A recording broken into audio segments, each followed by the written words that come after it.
বন্ধুরা, আমি আবার একবার চলে আসলাম পাপাই অ্যান্ড পায়েলস কিচেনের তরফ থেকে। আজকে খুব সাধারণ একটা রেসিপি আপনাদের সঙ্গে শেয়ার করব, সেটা হচ্ছে সর্ষে ইলিশ। তার জন্য আমি সবথেকে প্রথম যেটা করলাম, নুন হলুদ মাখানো ইলিশ মাছটাকে একটা জায়গায় নিয়ে নিলাম এবং তার মধ্যে দিয়ে দিলাম বেটে রাখা সর্ষেটাকে। এটা খুব সাধারণ রেসিপি এবং যেমন আমি যেরকমভাবে করি সেটা আমি আপনাদের সঙ্গে শেয়ার করলাম। তো ইলিশ মাছগুলোকে নুন হলুদ ভালো করে ধুয়ে নুন হলুদ মাখিয়ে রেখেছিলাম। মাখিয়ে দেওয়ার পর একটি পাত্রে, যেটাতে আমি ভাপাটা করবো মানে সর্ষে দিয়ে, তো সেই জায়গাটাতে রেখে সর্ষে বাটাটাকে ওর মধ্যে সমস্ত দিয়ে দিয়েছি। একটুখানি সর্ষে বেটে রেখেছিলাম। এবার আমি এর মধ্যে দিয়ে দিলাম পরিমাণ মতো নুন,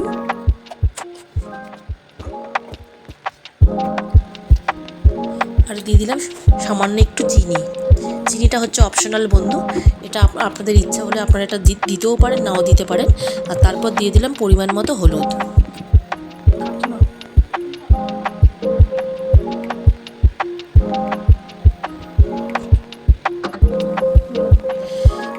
ইলিশ মাছ আমার মনে হয় মানে সবারই পছন্দের একটা খুব ভালো মাছ। তো আমার তো একটা খুব ফেভারিট মাছ ইলিশ মাছটা। আমি এরপর আমি এর মধ্যে যেটা দেবো সেটা হচ্ছে টক দই।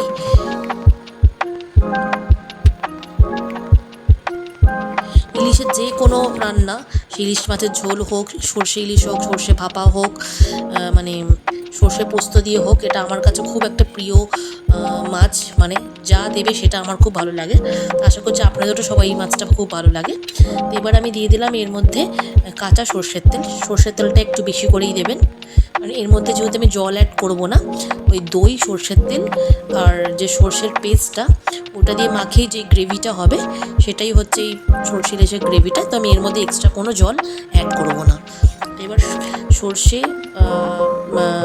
পেস্টটা, সমস্ত মশলা আর কাঁচা সর্ষের তেল ভালো করে মাখিয়ে নিয়ে আমি এর মধ্যে দিয়ে দিলাম কয়েকটা কাঁচা চেরা লঙ্কা। ঝালটা আপনারা অবশ্যই পরিমাণ মতো দেবেন। আমি এর মধ্যে গুঁড়ো লঙ্কা ব্যবহার করিনি, আপনারা চাইলে একটু গুঁড়ো লঙ্কাও দিতে পারেন।